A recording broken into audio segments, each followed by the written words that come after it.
Hello and welcome to YHTV's Flowing into Awareness with visionary and master intuitive Anatara. I'm Christina Suzuma, your host of this program. This is episode 30, Presumption Planning, Living by Default. And here to tell us about it is Anatara. Yes, presumption planning. Aha! And that is what makes us live by default. We presume a lot of things. There are basic presumptions that society makes about how life goes, and then there are individual presumptions. And the ones that I want to look at right now are the ones that each and every one of us have about ourselves, about our capabilities, about the possibilities of what our lives can bring to us, presumptions about whether we are beautiful or ugly or smart or clumsy, whatever they might be. Presumptions in almost in any direction can give us this living by default that I'm talking about. So if we can examine what our assumptions, which become presumptions about ourselves, are, we can step out of the loop that we're so generally stuck in or caught in, that creates the living by default that happens for most of us. We could say to ourselves, I went to high school, but I didn't like it much, and so I finished high school, but after that I didn't really have an education to go very far. So we are presuming that because of that, there are other things in life that we think might require a greater education that we don't have, that we therefore can't do. Or we think to ourselves, since I didn't succeed very well in high school, I'm not a good learner. I can't really receive the things that I might like to in order to get ahead. So we then start to live a life that is really limited because of those default beliefs that we slip back into.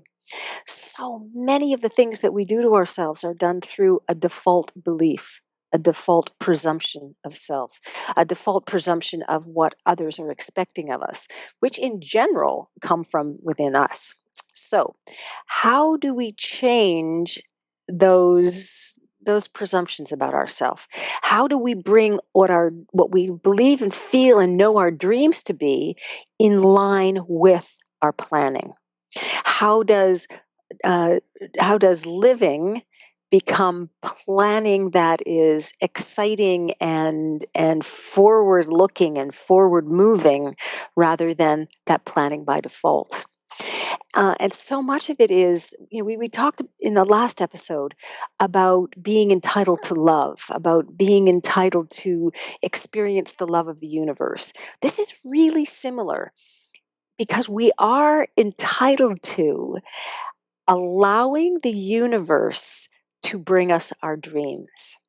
We are entitled to existing in a world that excites us, which we also talked about a few episodes ago, that is full of receiving and giving love, and that is addressing who we believe we are based on what we dream about, what we wish for, what we desire, what we think we'd like to create. So, when we start to look at what our dreams are, when we start to look at the things that excite us rather than the things we think we should be doing, when we start to live in a way that receives all of the love and benefits of everything around us, then we're no longer in that default pattern. We are in a co creative pattern with everything that's around us. I sort of like to think of it as being in a co creative relationship with the self. Part of the self hears from other places, from other realms, and from deep, deep, deep within our souls. What it is that we would like to be doing.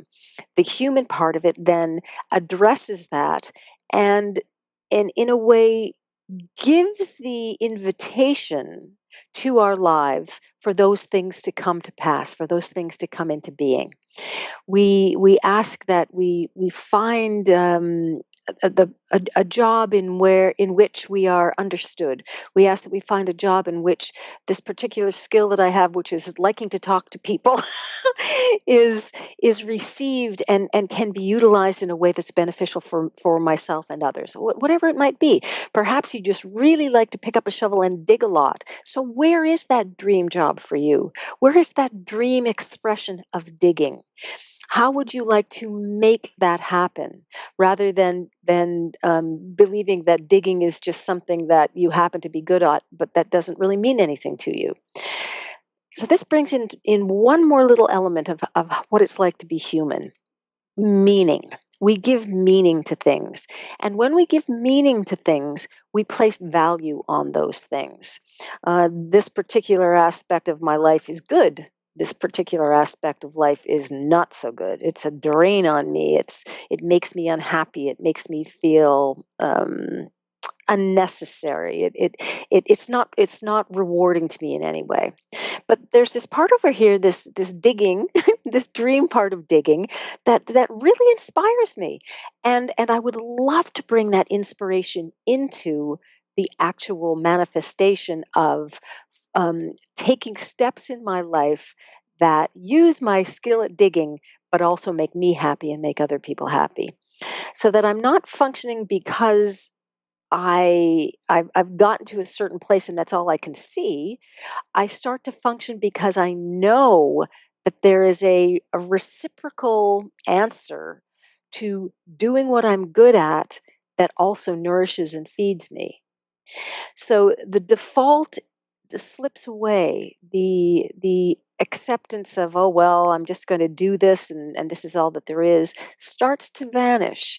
And we start to co-create with our own dreams to become sort of more responsible to what our life is, what life is all about, what the universe is all about, what existing in a realm of lots of other people's lives is all about. None of us needing to fall back into that default definition of ourselves, but instead taking steps to create a new kind of planning, a new kind of planning where our presumptions are different than they were. Our presumptions are bigger than they were. Our presumptions are easier because they feel like us. We're not falling back into something or being stuck in something. We're taking steps to move into what feels like the perfect reciprocity of love and life. Lovely, very lovely, Anatara. Thank you. And as I hear you speak of this presumptions that we all have upon ourselves, um, I always think, because we run into it over and over again with individuals that we're working with, where a lot of those presumptions were built upon from childhood. And that's has been my experience and listening to so many individuals where they've been told over and over again, you will not be able to, you are not good enough to, you are, that big word you are, which becomes I am.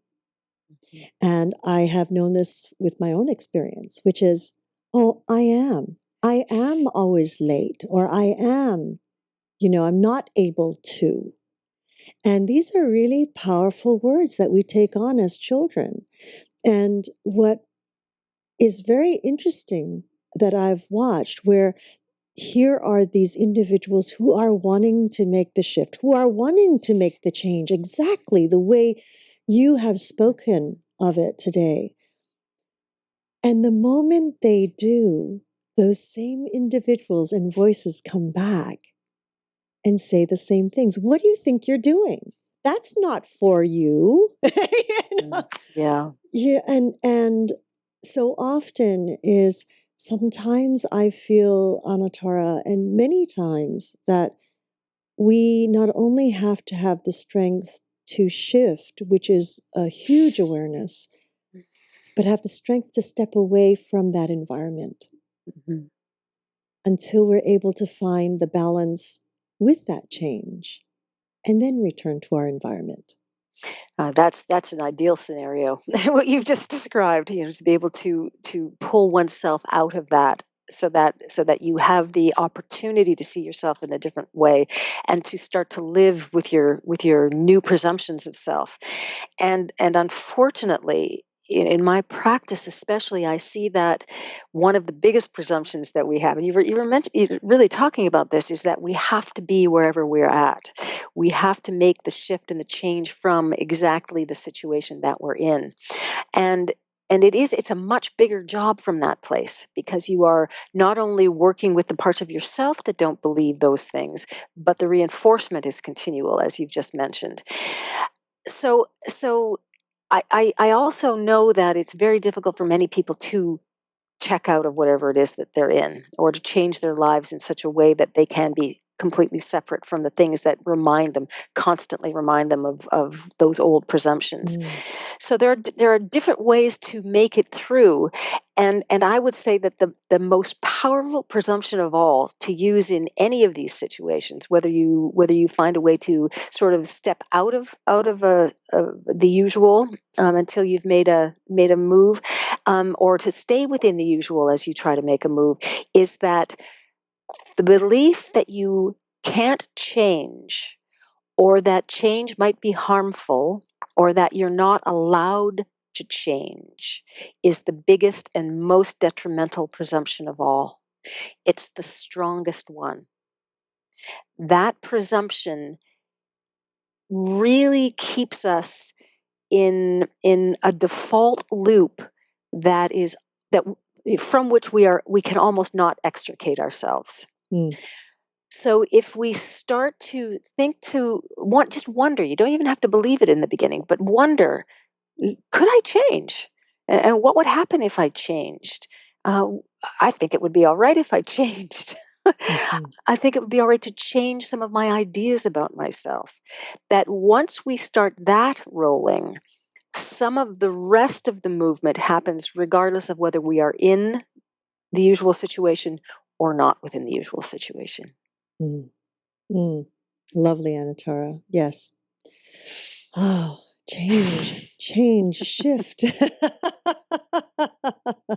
Change, shift, flow. Oh, and it's consistent in our life. Isn't it? It's It like is. once you reach a certain point, you realize that there's actually more unfolding to do. And it's just, I always say, we should be so grateful for just the awareness, and that's where it all starts. And that awareness has to keep going on and on Well, it's infinite. There is no and limit on. to awareness. There is no limit to what we can become aware of. Even when we are fully unlimited and enlightened and aware being selves, there will always be more to understand. There will always be a loop, a part of that brings us round and round and round in beautiful expansion. It's to think that we can sort of stop and really take it easy. That's a pretty big myth.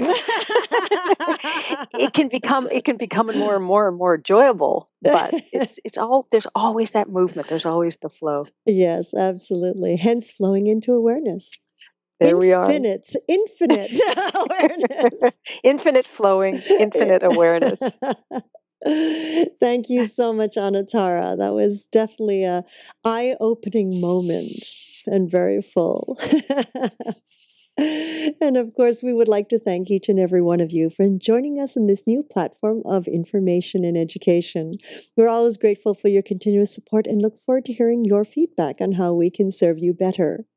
We invite you to join us live on Tuesdays for Magical Medical Tour at 10:30 a.m. Pacific, 1:30 p.m. Eastern, Wednesdays for Trinity of Life at 11 a.m. Pacific, 2 p.m. Eastern, followed every other week with Flowing into Awareness with Anatara. You can also connect with Anatara by following her on Twitter at Anatara, and of course through her own site, anatara.ca. Anatara.ca. And we invite you to subscribe to our shows with weekly updates. And you need to visit our site, yogahub.tv, for more details. And please give us a call. Let us know your suggestions and comments at 818 Let's Talk. 818 Let's Talk. Until next time, namaste.